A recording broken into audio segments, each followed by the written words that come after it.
The plan had been in place for 3 weeks before my son's birthday dinner. That's the part nobody knew. Not my son, not his wife, not even my neighbor Phyllis, who'd been checking on me twice a week since my hip surgery. Nobody knew that when I sat down at that table, I'd already spoken to my lawyer twice, changed my online banking password, and had a small wireless camera tucked behind the clock on the mantel in the living room. But I'm getting ahead of myself. Let me back up. My name is Gordon. No, wait, sorry. Old habit. I used to introduce myself that way at every church potluck, every neighborhood barbecue, every school council meeting for 30-some years. Force of habit. My wife always said I introduced myself like I was running for mayor. She's been gone 4 years now. Pancreatic cancer. 11 weeks from diagnosis to the end. I was 61 when I lost her, and I've been living in our house in Barrie, Ontario ever since. The same house we bought together in 1991, the same house where we raised our son and watched him grow up and graduate and get married and become someone I'm still not entirely sure I recognize. His name is my son. That's how I'll call him here. He's 34. He works in commercial real estate in Toronto. He drives a Porsche SUV. Not the cheap one, the other one. I don't say that with bitterness. I say it because I want you to understand that nobody in this story was struggling. Nobody needed anything. What happened to me wasn't about need.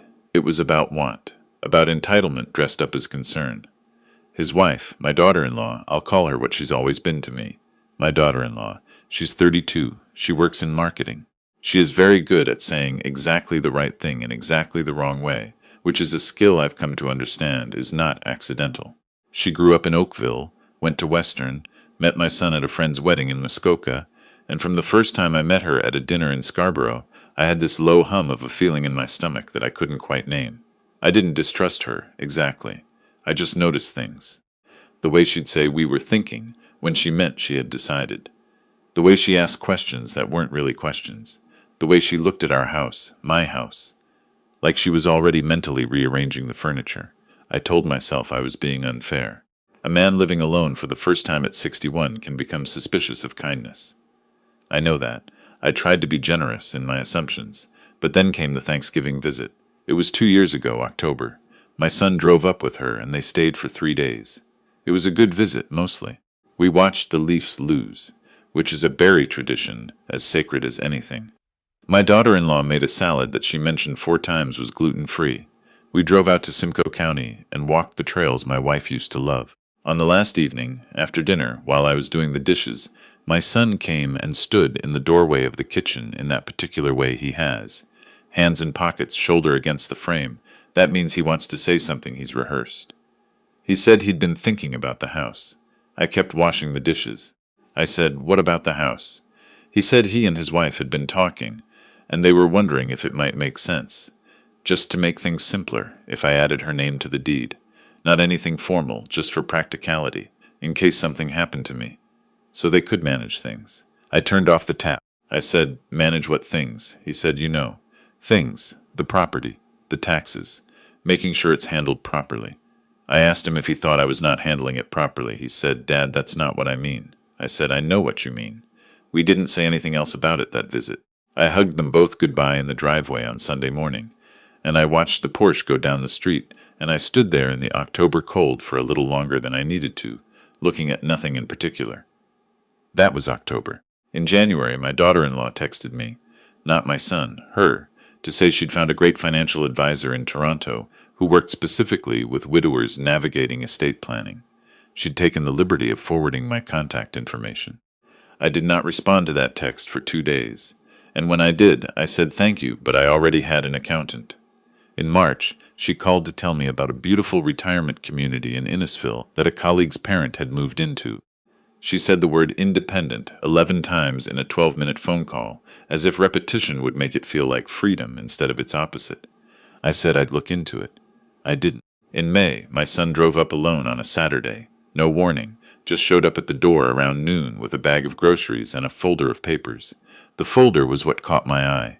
People don't usually bring folders to a casual Saturday visit. We ate lunch. He fixed the gutter on the side of the house that had been sagging since February. Good, useful work. I appreciated it. We sat on the back deck with coffee, and the sun was coming through the big maple my wife had planted the year we moved in, and it was almost exactly like a normal afternoon. Then he put the folder on the table. He said he'd had a lawyer put together some paperwork that would make things easier. A power of attorney for finances and property. Just so if anything ever happened to me, they could step in without any delays. He said it was what his wife's family had done for her parents, and it had been incredibly smooth. I looked at the folder. I didn't open it. I asked him who the lawyer was. He said it was a firm his wife's company used for business matters. I said, so not my lawyer. He said it wasn't a big deal. It was standard documents. I could have anyone look it over. I said I'd have my lawyer look it over. He said, sure, of course, obviously. I took the folder inside. I did not bring it back out. We watched the second half of a baseball game, and he drove back to Toronto at 6 o'clock. That night, I called my lawyer. He's been my lawyer for 19 years. Helped me with the will after my wife died. Helped me with the mortgage refinancing. Knows my situation better than anyone. I told him everything. The deed conversation at Thanksgiving, the retirement community calls, the folder of papers that had appeared on my back deck like a legal ambush in the sunshine. He was quiet for a moment. Then he said, do not sign anything. And he said something else. Start keeping notes. Dates, conversations, what was said. Notes. I bought a small notebook the next day. Blue cover. Canadian Tire, 249s. I wrote everything down. June, Pahadat's incident. July, my son called to ask if I'd thought more about the paperwork. I said my lawyer was still reviewing it. He wasn't, because I'd told him to hold off until I figured out what was actually going on. But I needed time. My son said okay. He sounded slightly impatient, which was new. There was a tone underneath the politeness, a pressure behind the glass, if that makes sense, that I hadn't noticed before. In August, my daughter-in-law called to tell me that her parents were thinking of relocating from Oakville and had been looking at properties. She mentioned, as if it were an afterthought, that the Barrie market was very interesting. She mentioned, as if it were another afterthought, that our neighborhood in particular had seen strong appreciation. I said that was nice. She said, if you ever wanted to downsize, it might be worth looking at options together, as a family. I said together. She said, you know what I mean. I said I did. I called my lawyer that afternoon. I also called the security company that had installed the alarm system when my wife and I had a break-in scare back in 2009. I asked them about cameras, interior cameras, the kind that record to a cloud server, not a local hard drive. They came the following week.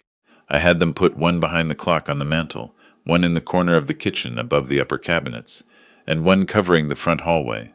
Discreet. You'd only find them if you were looking. I didn't tell anyone. My son's birthday is in September. He turned 34. His wife suggested, organized, a birthday dinner at my house. Not a restaurant, my house. She suggested it so naturally, so warmly, that I spent about 45 seconds wondering if I'd invented everything I've just told you. She brought flowers. She asked about my hip. She helped set the table. There were 4 of us, my son, my daughter-in-law, and my neighbor Phyllis, who I'd invited because I wanted a witness. Not because I'd planned what happened. I hadn't. I just knew, the way you know when a storm is coming in off Georgian Bay, that something was building. I wanted someone else in the room. We had roast chicken, my wife's recipe, the one with preserved lemon and thyme, that takes about 40 minutes more than any recipe has a right to. My daughter-in-law asked for the recipe twice. I said I'd write it out later. After dinner, Phyllis went home. She had her daughter coming in the morning from Sudbury. I walked her to the door and she squeezed my arm in the hallway. A small, firm squeeze, which I only understood the meaning of later. I came back to the dining room. My son and his wife were sitting together on one side of the table, which I noticed because we'd been spread out during dinner. They'd moved, sitting together across from my empty chair like an interview panel. My son said, "Dad, we want to talk to you about something." I sat down. He said they'd been thinking, and they felt it was time to have a real conversation about the future. About the house, about my finances, about what made sense long term. He said they wanted to be involved. He said, and this is the part I wrote in my blue notebook, word for word later that night. He said, "You're not getting any younger, and we don't want to be left scrambling." I asked him what scrambling meant. My daughter-in-law said, "We just want to make sure everything is in order." She had a folder on her lap, a different folder than the one from May, but a folder. There's always a folder with her. She opened it and slid it across the table.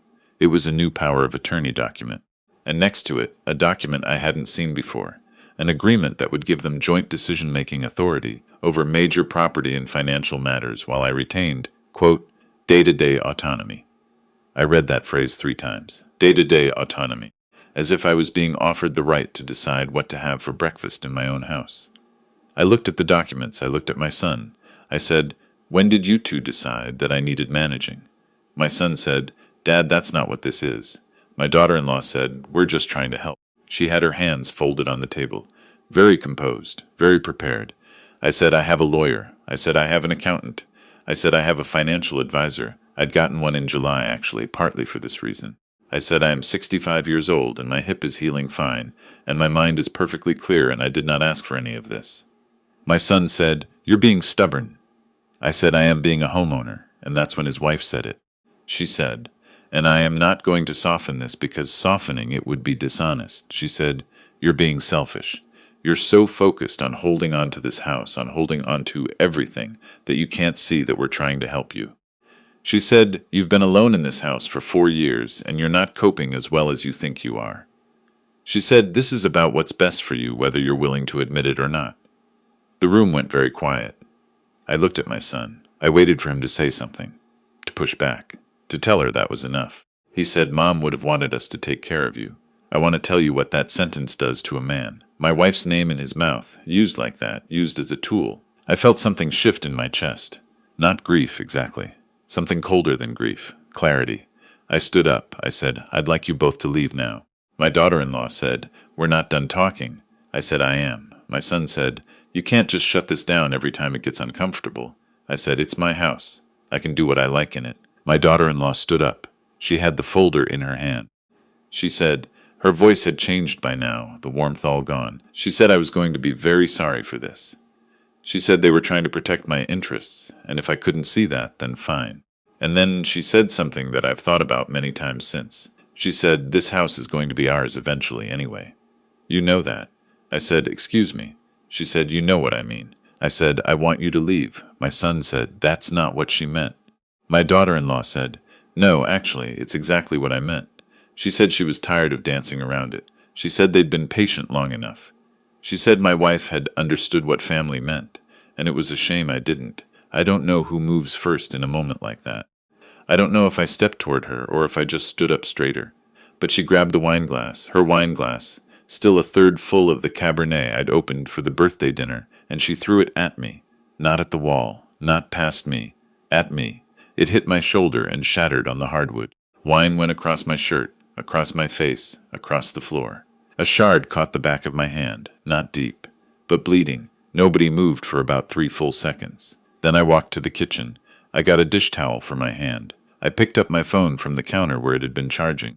I texted my lawyer. "Call me in the morning. We need to move on everything we discussed." Then I called the non-emergency police line. My son was standing in the kitchen doorway. He looked like a man who has just watched something irreversible happen and is only now understanding what irreversible means. He said, "Dad." I said, "The police are coming. I'd like you both to wait outside until they arrive, or you're welcome to go home. Those are your options." My daughter-in-law appeared behind him. She'd composed herself completely. That was almost the most disturbing part, how fast she could do that. She said this was ridiculous. She said I was overreacting. She said she barely touched me. I showed her my hand. She looked at it. She said it was an accident. I said accidents don't sound like that sentence you just said. The one about the house. My son said they were leaving. He said this wasn't over. He said I'd pushed them to this. I said, "The cameras are on. Whatever you'd like to say it into the room." His wife looked at the clock on the mantel. It took her a moment. Then something changed in her face. They left without another word. The officer who came was a young woman, maybe late 20s, very professional, very calm. She took my statement. She photographed my hand and the broken glass on the floor and the wine stain on my shirt. She said I could pursue an assault charge if I chose to. I said I'd think about it. She gave me a case number. After she left, I poured the last of the Cabernet, what was left in the bottle, into a clean glass, and I sat in the armchair by the window, the one my wife used to fall asleep in during hockey games, and I drank it slowly in the dark. I want to be honest about that night. I didn't feel triumphant. I didn't feel good. I felt the particular loneliness of being right about something you were hoping you were wrong about. My son had sat across from me with a folder of documents designed to take away my autonomy, and when I'd said no, his wife had thrown a wineglass at my face. and he had not said a single word in my defense. That's the part that kept circling back, not the glass. Him. I thought about my wife. I thought about the night we brought my son home from the hospital. Royal Victoria, January, a snowstorm the whole drive back. And I'd been so afraid I was going to do something wrong, hold him wrong, say the wrong thing at the wrong time, and break something that couldn't be fixed. I'd been so careful. We both had. I went to bed at 11. I slept badly. I got up at 6 and made coffee and sat at the kitchen table with my blue notebook, and I wrote down everything while it was still precise and clear in my mind. My lawyer called at 8:30. I told him what had happened. He was quiet in the way he gets when he's thinking 3 steps ahead. He said, "Okay." He said, "Send me the video." The camera behind the clock had caught everything. The table, the folder, the conversation, the glass, audio and video. My lawyer watched it that morning. He called me back at noon and said, "This changes our position considerably." We had already been working on revising my will, quietly, since June. My lawyer had also helped me set up a formal letter to my son and daughter-in-law, drafted but not yet sent, making clear that I had no intention of assigning power of attorney to anyone, that my estate documents were in order with a third-party executor, and that any further attempts to pressure me regarding my property would be treated as harassment. We sent that letter by registered mail 3 days after the birthday dinner. I did pursue the assault charge.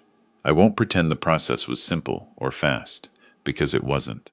But I pursued it, and I have a case number, and that case number exists in a file now, and files have a way of mattering in ways you can't always predict.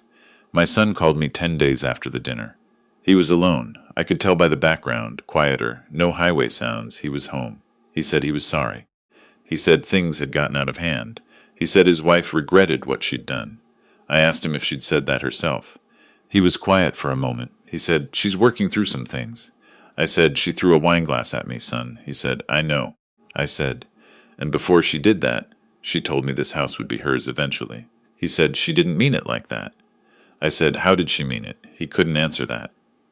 We sat in the silence of a long-distance phone call for a few seconds, which is a particular kind of silence, compressed and thin. I said, "I love you." I said it clearly, and I meant it, because I do. I love my son. He is my son. He is also a man who sat across a table and watched his wife call his father selfish, and then throw a glass at him and said nothing. Both of those things are true at the same time, and I've had to make my peace with holding them together. I said, "But I am not going to sign anything. I am not going to add anyone's name to this deed. I am not going to relocate to a retirement community in Innisfil. I am not going to accept help I did not ask for in lieu of the respect I am owed. And if anyone, approaches me again about my finances or my property in a way that feels like pressure rather than love, I am going to respond exactly the way I responded on the night of your birthday dinner." He said he understood. I said I hoped he did. We didn't speak again for 6 weeks. The silence was hard. I won't pretend otherwise. There were mornings in October, that slow gray berry October with the leaves coming down off the maple my wife planted, where I sat with my coffee and thought about calling him, just to hear his voice, not to resolve anything. Just because he's my son and I'm his father, and we used to watch hockey games together on Saturday nights, and I miss that more than I know how to say. But I didn't call, because I also thought about him sitting there with the folder, about him saying his mother would have wanted them to take care of me, about him saying nothing when the glass hit my shoulder. Phyllis came over one of those mornings. She brought a coffee cake from the Sobeys on Bayfield, and she sat at my kitchen table, and she said, "How are you holding up?" Not in a pitying way, in the way of someone who has lived long enough to know that some questions deserve to be asked plainly. I said, "I'm okay." She said, "You're allowed to not be okay." I said, "I know, but right now I actually am," and that was true. It surprised me, but it was true, because the house was mine. Every room of it, every corner, every leaky faucet and creaking floorboard, and the drawer in the kitchen that sticks every February. The maple in the backyard that my wife had planted as a sapling, and that is now tall enough to shade half the lawn. The photograph of the two of us on the Tobermory Ferry, 1994, that has hung in the front hallway for 30 years. All of it still mine. Nobody had taken it. Nobody could. I have a camera behind the clock now. I have a lawyer who knows everything. I have an accountant and a financial advisor and a will that is airtight and an executor who is not a member of my immediate family. I also have my blue notebook. Canadian Tire, 2.49 cents. I still write in it. My son reached out in November. A text first, then a call. He wanted to come up for a visit, just him, no folder. I said yes.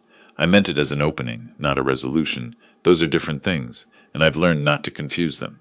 He came on a Saturday in late November. We went to the farmer's market on Dunlop Street, and I bought cheese, and he bought a jar of honey, and we had lunch at a diner on Essa Road, and talked about things that weren't the folder, hockey. A colleague of his who was running a marathon in the spring. The maple in the backyard, which I told him his mother had planted the year we moved in, a fact he'd apparently never known. He was quiet when I said that. He looked out the diner window for a moment. We didn't talk about his wife. We didn't talk about the birthday dinner. We didn't talk about anything that lived in that territory. Not yet. Maybe not for a while. I don't know what the future of our relationship looks like, and I'm trying to be honest with myself about that uncertainty instead of papering over it with hope. What I do know is this. I am 65 years old. I live in a house in Barrie, Ontario, that my wife and I bought together in 1991. The maple in the backyard is tall enough now that the birds use it in every season, cardinals in winter, which my wife loved, and orioles in the summer, which I love. I walk the trails near Kempenfelt Bay 3 times a week. My hip is fine, my mind is clear, my name is the only name on the deed. I raised my coffee cup in the diner window, looking out at the November street, at the bare trees and the gray Ontario sky, and I thought about my wife, the way she used to say, "You worry too much, just hold on to what matters." I'm holding on.